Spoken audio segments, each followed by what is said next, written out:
আজকে শেয়ার করছি আমাদের 2023 সালে এই দেশে আসার একটা চরম ভয়ঙ্কর অভিজ্ঞতা। 2017 সাল, 2019 সাল এই 2 বছর আমরা এখানে এসেছিলাম, কিন্তু এরকম বাজে অভিজ্ঞতা আমাদের কোনো দিন হয়নি।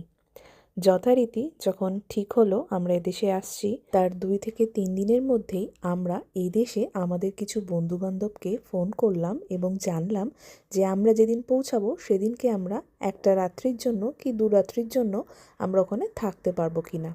কারণ এবারে এসে একটু নিয়মটা অন্যরকম ছিল। এবারে আমরা যে বাড়িটা দেশে থাকতে বুক করেছিলাম সেই বাড়িটার চাবি আমরা আগে থেকে পাইনি।